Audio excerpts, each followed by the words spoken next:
Welcome to another video. Marvel ने अपने सबसे बड़े विलन यानी Victor Von Doom, Doctor Doom as RDJ को अनाउंस कर दिया है। लेकिन सबसे बड़ी बात ये फंस जाती है कि भैया विक्टर वॉन डूम किस यूनिवर्स से बिलोंग करता है। तो मैं अभी बता दूं, हो सकता है आप इस बात पे विश्वास ना करो, पर ऐसा ही होने वाला है, चाहे शर्त लगा लेना। Victor Von Doom Fantastic Four यानी रीड रिचर्ड के यूनिवर्स से ही बिलोंग करने वाला है। क्योंकि भाई देखो, सबसे पहली बात, पहला हिंट ये है कि थानोस जो है वो उसको 2012 से स्टैब्लिश करते हुए आते 2018 में, तब जाके उसका रोल मेंटेन हुआ था। एंड आज भी विलन्स की बात होती है तो थानोस नंबर 1 पे ही आता है, ऐसा आपको भी पता होगा। एंड भाई अगर अभी से वो विक्टर वॉन डूम को स्टैब्लिश नहीं करेंगे तो फिर बड़ी दिक्कत हो जाएगी। भाई उनकी अपकमिंग मूवी जो कि जुलाई में आ रही है, 25 जुलाई के आसपास, तो भैया फैंटास्टिक फोर फर्स्ट स्टेप ही होने वाली है। उसके पहले थंडरबोल्ट्स आएगी एंड थंडरबोल्ट्स का भी आगे क्या कहानी मैं आपको बताऊंगा। एंड विक्टर वॉन डूम को उसमें इंट्रोड्यूस करवाएंगे। हो सकता है कि वो गैलेक्टस को हमें दिखाएं, लेकिन गैलेक्टस मेन विलन इस फिल्म का ना हो, विक्टर वॉन डूम ही हो, क्योंकि उसको बराबर स्क्रीन टाइम दिया जाए। एंड वो इस पर इतना ट्रस्ट कर रहे हैं तो प्रोबेबली हमारे Reed Richard and Victor Von Doom, ऐसा कहानी भी कि रीड रिचर्ड और विक्टर वॉन डूम एक ही साथ एक ही संस्था में काम किया करते। दोनों अपने दिमाग, मतलब दोनों एक दूसरे के टक्कर के दिमाग वाले थे। दोनों का कंपटीशन बहुत तगड़ा भी था अपने यूनिवर्स में। एंड विक्टर वॉन डूम इसी रिसर्च के चलते उसका आधा चेहरा जल गया था, जिसकी गलती रीड रिचर्ड को दी जाती है हमेशा से। एंड इसलिए उसने मास्क लगाना शुरू किया, वो सॉर्सरर भी बना और उसका दिमाग तो भाई कोई आर्मर अपने पहनना शुरू किया। आर्मर इतना ज़्यादा पावरफुल था कि कोई उस आर्मर पे प्रहार करेगा तो उसको ही उतनी पावर से रिवर्स लगेगा।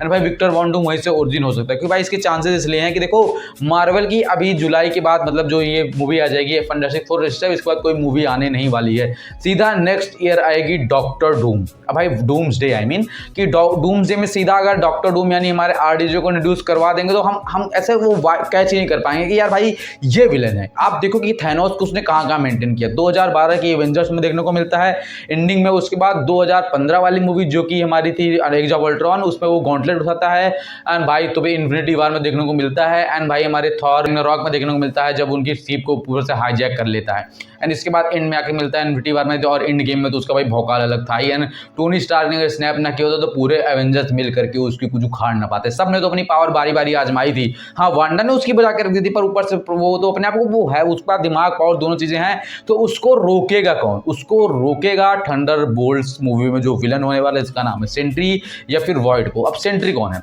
सेंट्री मार्वल सिनेमैटिक यूनिवर्स का सबसे पहला हीरो है जो कि same power as a hold करता है जैसा सुपरमैन होल्ड करते हैं डीसी यूनिवर्स में। एंड सेंट्री जब आएगा तो वो अलग रौला मचा के रख देगा। सेंट्री की 2 पर्सनालिटी, जैसे कि मून नाइट में आपने देखा होगा कि उसकी 3 पर्सनालिटी थी, इसलिए इसमें उसकी 2 पर्सनालिटीज हैं।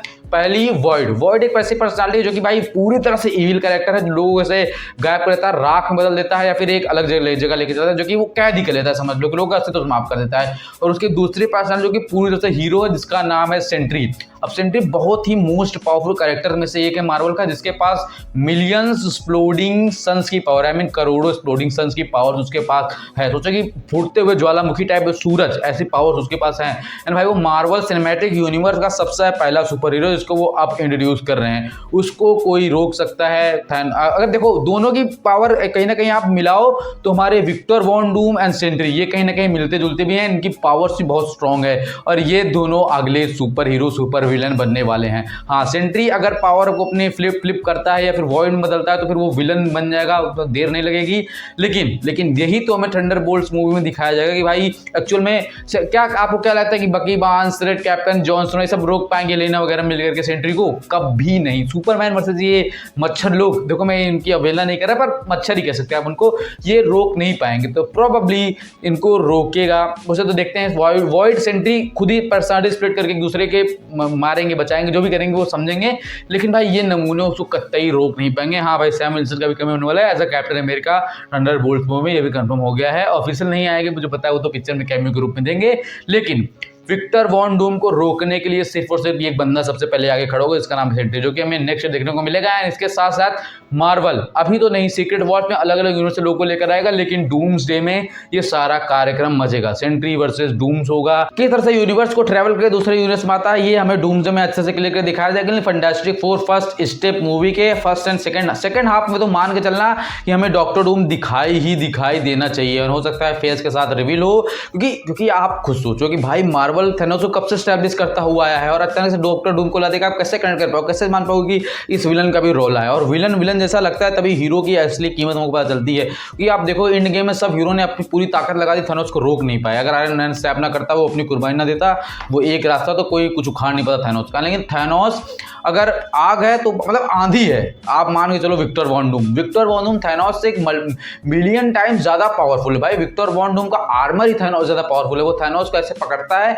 ऐसे पकड़े गर्दन मड़ोड़ देता है। थैनोस की कहानी खत्म हो जाती है। अगर आप कॉमिक आपने देखी या फिर आप गूगल करोगे Thanos versus Victor Von Doom, आपको क्लियर इमेज देखने को मिल जाएगी, वहां पर डायलॉग्स आपको देखने को मिल जाएंगे जो कि कॉमिक्स में आपको देखने को मिलते हैं। तो आप समझ लो कि कितना ज्यादा थैनोस से वो पावरफुल है और कोई ऐसा कोई इधर उधर का हीरो उसको रोक नहीं पाएगा। एंड इसीलिए थंडरबोल्ट जो मूवी आने वाली है, ये पूरी तरह सिर्फ और सिर्फ ये लोग सेंट्री की मार्वल में एंट्री करवाने के लिए ले आ रहे हैं। क्योंकि भाई थ्रेड भी इतना बड़ा आ रहा है, तो ये फिर उस तरह के विलन भी लेकर आएंगे, उस तरह का हीरो भी लेकर आएंगे, तभी तो बराबरी कहीं ना कहीं होने वाली है। एंड विक्टर वॉन डूम जो है वो हमें फैंटास्टिक फोर फर्स्ट सिस्टम में देखने को मिल जाएगा। एंड थंडरबोल्ट्स में हमें सेंट्री और वॉइड दोनों पर्सनालिटीज कैसे कंट्रोल करनी है, फिर क्या लफड़ा है, इसे भी देखने को मिल जाएगा। एंड इसके बाद मार्वल के पास कोई ऑप्शन बचता नहीं है कि वो सारे हीरो को एडजस्ट कर पाए या विक्टर वॉन डूम कर पाए। एंड यहाँ पर भी भाई हमें दिखाया जाता है कि थंडरबोल्ट रॉस कहते हैं कि नई एवेंजर्स की टीम बनाने की जरूरत है।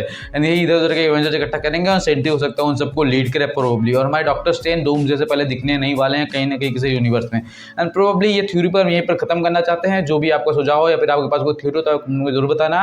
एंड कोई भी जो भी वीडियो में चीज़ें सही नहीं लगी वो भी बताना भाई, उनको इंप्रूव करेंगे। एंड थैंक्स फॉर वॉचिंग, मिलते हैं नेक्स्ट अपडेट के साथ।